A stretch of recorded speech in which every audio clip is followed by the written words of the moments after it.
नमस्कार, मेरा नाम संजय कुमार है। मैं कवि, कहानीकार, उपन्यासकार और चित्रकार हूँ। मैं आपके समक्ष अपना लेख गीता रहस्य प्रस्तुत करना चाहता हूँ। परिश्रम के जिस दर्शन का निर्माण श्री कृष्ण ने गीता में किया था, वह आज भी प्रासंगिक है। श्री कृष्ण ने किस तरह से परिश्रम को आध्यात्मिकता से जोड़ा था। उन्होंने कहा था, सच्चा परिश्रम एक ऐसी अनुभूति उत्पन्न करता है जिसे हम परम आनंद कहते हैं। परिश्रम का जिस दर्शन का निर्माण श्री कृष्ण ने किया था, उसे समझना बहुत आसान है, लेकिन इस दर्शन को वही समझ सकता है जो इसे समझना चाहता है।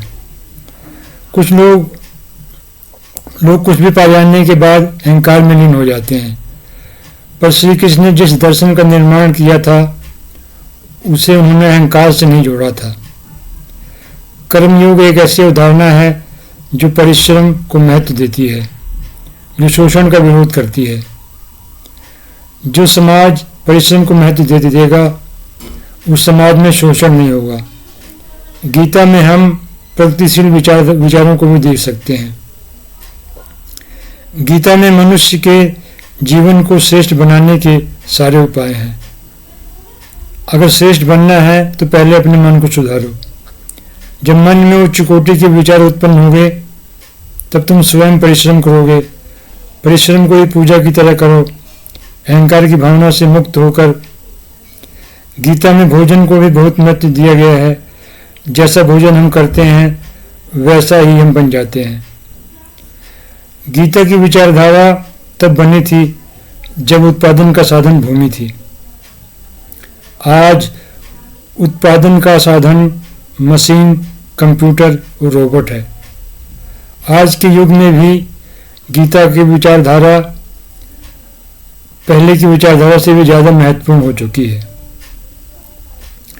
गीता में युद्ध के मनोविज्ञान का भी बहुत महत्व दिया गया है, जिसमें कहा गया है, अगर आप कर्मयोगी बनोगे तो कभी भी धर्म युद्ध से मुंह नहीं मोड़ोगे। धर्म युद्ध का अर्थ यही है कि हमेशा अन्याय का विरोध करो। अन्याय कई रूपों में हमारे सामने आता है। कभी ये पराधीनता की तरह आता है, कभी ये पाश्चात्य अपसंस्कृति की तरह आता है, कभी ये आर्थिक साम्राज्यवाद की तरह आता है, कभी ये हीन भावना की तरह आता है, कभी ये कायरता की तरह आता है, कभी ये आलस्य की तरह आता है, कभी ये अहंकार की तरह आता है, कभी ये भ्रष्टाचार की तरह आता है, कभी ये आतंकवाद की तरह आता है, कभी ये जातिवाद की तरह आता है, कभी ये निर्धनता की तरह आता है, कभी ये बेरोजगारी की तरह आता है, कभी ये पराधीनता की तरह आता है, कभी ये अपराधीकरण की तरह आता है, कभी ये अज्ञानता की तरह आता है। इस तरह अन्याय कई रूपों में हमारे सामने आता है। श्री कृष्ण ने इस बात का पूरा ध्यान रखा कि उनके विचार सिर्फ ख्याली पर पुलाव न बन जाएं। कभी ऐसा होता है कि परिश्रम का परिणाम तुरंत नहीं मिलता है, तो ज़्यादातर लोग इस अवस्था में हीन भावना के शिकार हो जाते हैं। इसलिए श्री कृष्ण ने फल की चिंता किए बिना परिश्रम करते रहने का विचार दिया। थॉमस एडिसन ने 1000 प्रयास करने के बाद बल्ब के आविष्कार करने में सफलता प्राप्त की थी।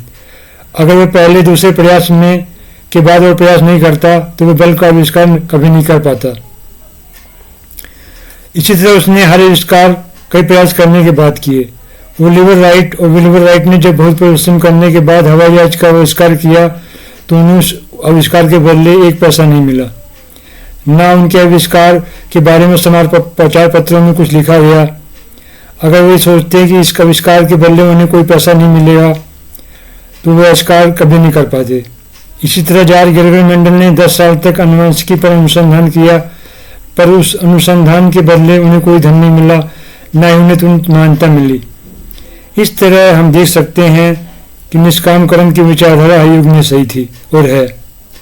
श्री कृष्ण ने मनुष्य की हर विकृति को नष्ट करने का प्रयास किया था, इसलिए उनकी विचारधारा उस वक्त की सबसे विचारधारा थी, और आज कंप्यूटर और रोबोटिक्स के युग में भी बहुत ही महत्वपूर्ण है। आज युग बदल गया है, नई तरह की समस्या हमारे सामने उत्पन्न हो गई हैं, पर श्री कृष्ण की विचारधारा आज के युग में भी हम लगा सकते हैं। कुछ नवीन दृष्टिकोणों के साथ। श्री कृष्ण ने हमेशा शोषण का विरोध किया था। शोषण उसी समाज में होता है जहाँ पर श्रम का महत्व नहीं होता है। जहाँ श्रम का महत्व रहेगा वहाँ शोषण नहीं होगा। शोषण को हटाने के लिए ही श्री कृष्ण ने श्रम को इतना महत्व प्रदान किया था। अपराधीकरण उसी समाज में होगा जहाँ लोग सच्चा परिश्रम किए बिना ही फल पाना चाहते हों। बेरोजगारी भी उसी समाज में होगी जहाँ पर आलस्य होगा। जातिवाद भी वहीं होगा जहाँ धर्म युद्ध नहीं होगा, जहाँ आलस्य होगा, जहाँ अज्ञानता होगी, जहाँ ज़्यादातर लोग कायर बनकर दूसरों का अधिपत्य स्वीकार कर लें। इस तरह समाज की हर विकृति से जुड़ी हुई है। समाज की हर खुशहाली कर्म से जुड़ी हुई है और समाज की हर विकृति भी कर्म से जुड़ी हुई है। श्री कृष्ण की विचारधारा हमारे सामने हजारों साल से है, सिर्फ उसे समझने की जरूरत है। इतनी उच्च कोटि की विचारधारा होते हुए भी हमारा समाज आज अनेकों विकृतियों से में फंसा हुआ है। जिस वक्त अर्जुन कायरता और अवैधता की कीचड़ में फंसकर धर्म युद्ध करने से भाग रहा था, उस वक्त श्री कृष्ण ने उन्हें धर्म कर्म का उपदेश दिया। इस घटना का यही संदेश है कि शत्रु को पहचानो और उसे नष्ट कर दो। शत्रु को तुम तभी पहचानोगे जब तुम्हारे अंदर जागरूकता होगी। जागरूकता की उत्पत्ति विवेक से होती है और विवेक की उत्पत्ति सत्संगति से होती है। श्री कृष्ण ने इस घटना से समाज को यह समझाने का प्रयास किया था कि भविष्य में ऐसी विचारधाराओं का निर्माण हो सकता है जो गीता के कर्म योग की विचारधारा को नष्ट कर दें। जब सिंध और पंजाब में वैदिक संस्कृति की विरोधी विचारधाराओं का आगमन हो चुका था, जो गीता के कर्म योग के सिद्धांत की परम विरोधी सिद्धांत था, इतना होते हुए भी तराइन के प्रथम युद्ध में पृथ्वीराज चौहान ने मोहम्मद गोली को छोड़ दिया। छोड़ देने के बाद उसने सीमा पर दुर्ग नहीं बनाए। यह गीता के उपदेश की सरासर अवहेलना थी। राजाओं की महामूर्खता और जनता की इसी लापरवाही की वजह से हमारा देश पराधीन हो गया था।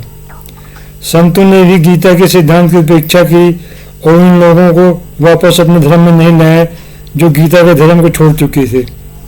इसलिए करोड़ों लोग भारत विरोधी बन गए। इसलिए पाकिस्तान और बांग्लादेश का निर्माण हुआ। गीता के धर्म युद्ध के सिद्धांत की उपेक्षा के कारण ही आधा कश्मीर हमारे हाथ से निकल गया। इसी सिद्धांत की उपेक्षा के कारण पाकिस्तान से 4 बार जीतने के बाद भी हम आतंकवाद को झेलते रहे। आज भी हम इस सिद्धांत की उपेक्षा के करके पाकिस्तान से शांति वार्ता किए जा रहे थे। यह कुछ दिन पहले की बात है। ये बात 2014 से पहले की है और पाकिस्तान हमारे यहाँ हजारों आतंकवादियों को तैयार करके भेज रहा था और ये आतंकवादी भारत में घुसकर निर्दोष लोगों को मार रहे थे।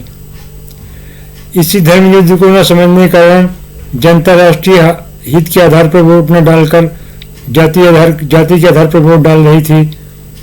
आज भी हमारे देश में 1% भारतीय भी गीता को पढ़ते नहीं हैं। इसलिए हमारी जनता में हीन भावना समा गई है, जिससे ऐसे भारत विरोधी लोग चुनाव जीत जाते थे जिन्हें राष्ट्रीय हित से कोई प्रेम नहीं होता था।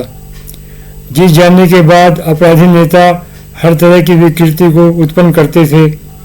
गीता को समझने में सिर्फ कुछ भी पल लगते हैं, पर जो गीता की विचारधारा को समझ जाता है उसका सारा जीवन सफल हो जाता है।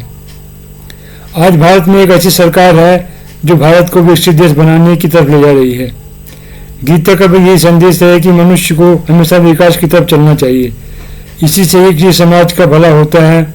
हमें अपने देश का बहुमुखी विकास करना चाहिए। हमारा देश आगे बढ़ेगा तो हमारा भी विकास होगा। यही गीता का असली संदेश है। नमस्कार। इस वीडियो को देखने के लिए बहुत बहुत धन्यवाद। कृपया आप मेरे वीडियो और चैनल को सब्सक्राइब कर लें। आपका बहुत बहुत धन्यवाद। नमस्कार।